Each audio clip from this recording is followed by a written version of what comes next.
Governor Arif Muhammad Khan നേരം വെളുത്തു തുടങ്ങി എന്ന് തോന്നുന്നു. പിടിച്ചുവെച്ച ബില്ലുകളിൽ അദ്ദേഹം ഒപ്പിട്ട് നൽകിയിട്ടുണ്ട്. 6 ബില്ലുകളാണ് നിയമസഭ പാസാക്കിയ 6 ബില്ലുകൾ അദ്ദേഹം പിടിച്ചുവെച്ചത്. അതിനെതിരെ സുപ്രീം കോടതിയെ സമീപിക്കാനിരിക്കെയാണ് സംസ്ഥാന സർക്കാർ. സുപ്രീം കോടതിയിൽ നിലവിൽ കേസുണ്ട്. ഈ ബില്ലുകൾ പിടിച്ചുവെക്കുന്നത് ശരിയാണോ എന്ന് ചോദിച്ചുകൊണ്ടുള്ള ഒരു കേസ് സുപ്രീം കോടതിക്ക് മുന്നിലുണ്ട്. സംസ്ഥാന സർക്കാർ നൽകിയതാണ്, ഗവർണർക്കെതിരെ നൽകിയതാണ്. ആ കേസിന്റെ പരിഗണനാ വേളയിൽ ഈ വിഷയം കൂടി പരാമർശിക്കണം എന്നാണ് സംസ്ഥാന സർക്കാർ തീരുമാനമെടുത്തത്. ആ കേസ് എപ്പോഴാണോ പരിഗണിക്കുന്നത് ആ സമയത്ത് 6 ബില്ലുകൾ കൂടി ഗവർണർ പിടിച്ചു വെച്ചിട്ടുണ്ട് എന്ന വിവരം സുപ്രീം കോടതിയെ അറിയിക്കാനാണ് സംസ്ഥാന സർക്കാർ തീരുമാനമെടുത്തിരുന്നത്. അതിനു മുമ്പ് തന്നെ അദ്ദേഹം ഒപ്പിട്ട് നൽകിയിട്ടുണ്ട്. കേരളത്തിൽ വോട്ടെടുപ്പ് കഴിഞ്ഞതിന് തൊട്ടടുത്ത ദിവസമാണ് ഒപ്പിട്ട് നൽകിയത് എന്നതുകൂടി നാം ആലോചിക്കണം. അതിന് പിറകിൽ മറ്റൊരു കളി കൂടി ഗവർണർ കളിച്ചിട്ടുണ്ട് എന്നത് മറ്റൊരു കാര്യം. അതിലേക്ക് വരുന്നതിന് മുമ്പ് ഒപ്പിട്ട ബില്ലുകളിൽ ഏറ്റവും പ്രധാനം ഇടുക്കി ജില്ലയിലെ ഭൂപതിവ് നിയമ ഭേദഗതി ബില്ലാണ്. അതോടൊപ്പം തന്നെ അബ്കാരി ഭേദഗതി ബില്ല്, നെൽവയൽ നീർത്തട നിയമ ഭേദഗതി, കേരള ക്ഷീര കർഷക ക്ഷേമ ഫണ്ട്, സഹകരണ നിയമ ഭേദഗതി തുടങ്ങിയ ബില്ലുകളിലും ഒപ്പിട്ട് നൽകിയിട്ടുണ്ട് ഗവർണർ. ഗവർണറുടെ കൈവശം ഉണ്ടായിരുന്ന 6 ബില്ലുകളും ഒപ്പിട്ട് നൽകിയിട്ടുണ്ട്. ഇനിയിപ്പോൾ ഗവർണറുടെ മുന്നിൽ ബില്ലുകളൊന്നുമില്ല, നിയമസഭ പാസാക്കിയ ബില്ലുകൾ ഒന്നുമില്ല. ഇപ്പോൾ നേരം പുലർന്നു തുടങ്ങി എന്ന് പറയുന്നത് എന്തുകൊണ്ടാണ്? ഇതിൽ ഏറ്റവും പ്രധാനപ്പെട്ട ബില്ലുണ്ട്. ഇടുക്കി ജില്ലയിലെ ഭൂപ്രശ്നങ്ങൾ, അവിടുത്തെ ജനങ്ങൾ ഏറെക്കാലം ആഗ്രഹിച്ചുകൊണ്ടിരിക്കുന്ന ഒരു നിയമമാണ് സംസ്ഥാന സർക്കാർ പാസാക്കിയത്. അതേക്കുറിച്ച് നേരത്തെ മുഖ്യമന്ത്രി തന്നെ ഒരു പ്രസ്താവന ഇറക്കിയിരുന്നു. അതിൽ പറയുന്നത് ഇങ്ങനെയാണ്: പതിച്ചു നൽകിയ ഭൂമിയിൽ കൃഷിക്കും വീടിനും പുറമെ സർക്കാർ അനുമതികളോടെ കാർഷിക മേഖലയിലെ വാണിജ്യ കേന്ദ്രങ്ങളിൽ നടത്തിയ നിർമ്മാണ പ്രവർത്തനങ്ങളിൽ ഒരളവ് വരെയുള്ളവ ഇളവ് അനുവദിച്ച് സാധൂകരിക്കുക എന്നതാണ് ഭൂപതിവ് നിയമ ഭേദഗതിയോടെ സർക്കാർ ലക്ഷ്യം വയ്ക്കുന്നത് എന്നാണ് മുഖ്യമന്ത്രി തന്നെ കഴിഞ്ഞ ദിവസം വാർത്താ സമ്മേളനത്തിൽ പറഞ്ഞതാണ്. അദ്ദേഹത്തിൻ്റെ വാർത്താ കുറിപ്പാണ്.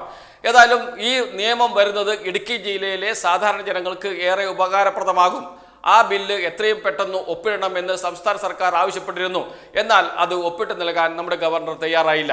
ഗവർണർ തയ്യാറായില്ല എന്ന് മാത്രമല്ല, ഈ ബില്ലിനെ മുൻനിർത്തിക്കൊണ്ട് സർക്കാരും ഗവർണറും തമ്മിൽ വലിയ പോര് തന്നെ നടന്നിരുന്നു. ഈ ബില്ല് കൈവശം വയ്ക്കുന്ന ഘട്ടത്തിൽ ഗവർണർ തൊടുപുഴയിൽ പോകുന്നു, ഇടുക്കി ജില്ലയിലേക്ക് പോകുന്നു. ഇടുക്കി ജില്ലയിൽ അന്ന് LDF ഹർത്താൽ പ്രഖ്യാപിച്ചു. ഈ ഹർത്താൽ പ്രഖ്യാപിച്ച ദിവസം തന്നെ ഗവർണർ ഇടുക്കിയിലേക്ക് പോകരുത്, സംഘർഷത്തിനിടയാക്കുമെന്ന ചർച്ചകളൊക്കെ ആ ഘട്ടത്തിൽ ഉയർന്നു വന്നിരുന്നു.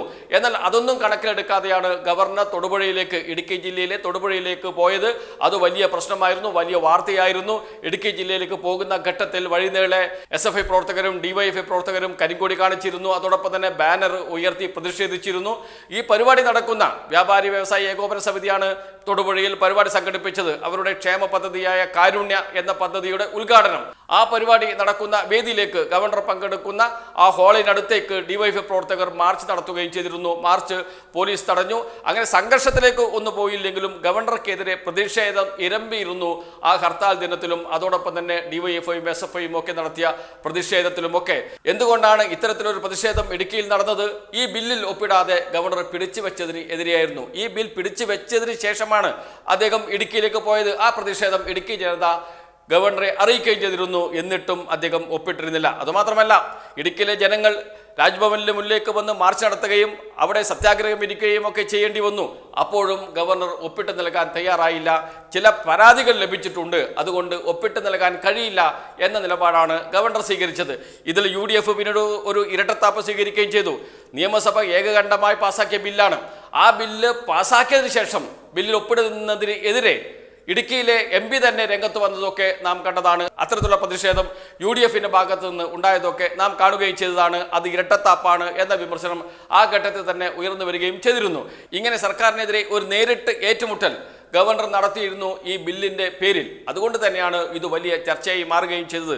CPIM നടത്തിയ കയ്യേറ്റങ്ങൾ, CPIM എന്ന രാഷ്ട്രീയ പാർട്ടി നടത്തിയ കയ്യേറ്റങ്ങൾ, അതോടൊപ്പം തന്നെ അവിടുത്തെ വൻകിട മുതലാളിമാർ നടത്തിയ കയ്യേറ്റങ്ങൾ, അതൊക്കെ സാധൂകരിക്കുന്നതിന് വേണ്ടിയിട്ടാണ് എന്ന വിമർശനമാണ് ആ ഘട്ടത്തിൽ ഉയർന്നു വരികയും ചെയ്തത്.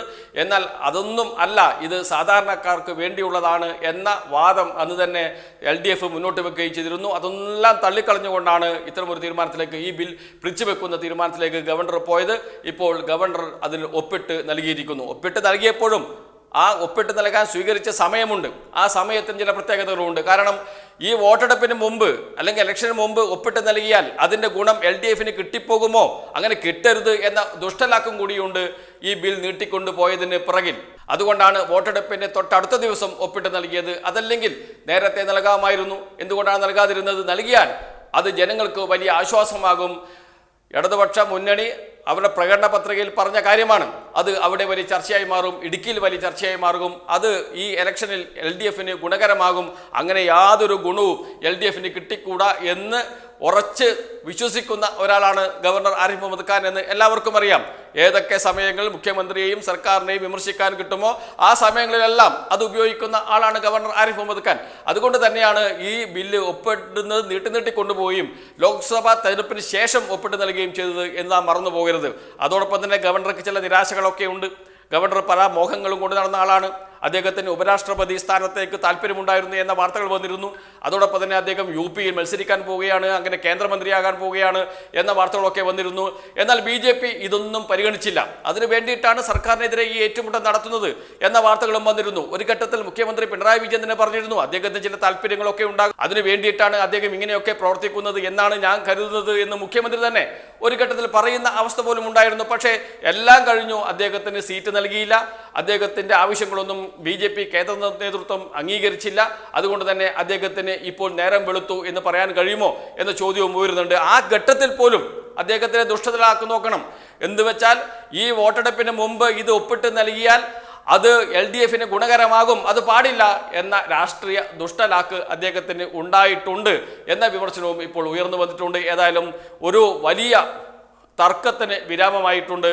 ഇടുക്കി ജില്ലയിലെ ജനങ്ങൾക്ക് വലിയ ആശ്വാസമാകുന്ന ബില്ലിലാണ് ഗവർണർ ഒപ്പിട്ട് നൽകിയിരിക്കുന്നത്. അതിന് ഇടുക്കിയിലെ ജനങ്ങൾക്ക് വലിയ സമരങ്ങൾ നടത്തേണ്ടി വന്നിട്ടുണ്ട്, ഹർത്താൽ നടത്തേണ്ടി വന്നിട്ടുണ്ട്, രാജ്ഭവൻ മാർച്ച് നടത്തേണ്ടി വന്നിട്ടുണ്ട്. ഇതൊക്കെ വലിയ വാർത്തകളായി മാറുകയും ചെയ്തിട്ടുണ്ട്. ഏതായാലും ഇപ്പോൾ അതൊക്കെ അവസാനിച്ചിരിക്കുന്നു. ഗവർണറുടെ കയ്യിലുള്ള എല്ലാ ബില്ലുകളിലും അദ്ദേഹം ഒപ്പിട്ട് നൽകി കഴിഞ്ഞിരിക്കുന്നു. ഏതായാലും ഒരു നല്ല തുടക്കമാകുമോ?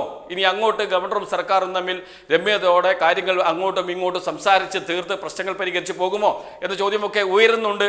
ഏതായാലും അങ്ങനെ ഒരു നല്ല തുടക്കമായി ഇത് മാറുമോ എന്ന ചർച്ചകളും ഉയർന്നു വരുന്നുണ്ട്. ഏതായാലും ഗവർണർ ഒപ്പിട്ട് നൽകിയിരിക്കുന്നു 6 ബില്ലുകളിൽ. അതിൽ ഏറ്റവും പതിവ് ഇടുക്കി ജില്ലയിലെ ഭൂപതിവ് ചട്ടങ്ങൾ ഭേദഗതി വരുത്തുന്നതുമായി ബന്ധപ്പെട്ടാണ്. അതിലാണ് ഇപ്പോൾ ഗവർണർ ഒപ്പിട്ട് നൽകിയിരിക്കുന്നത്. ഏതായാലും ബില്ല് നിയമമായി മാറിയിരിക്കുന്നു എന്ന് പറയാം.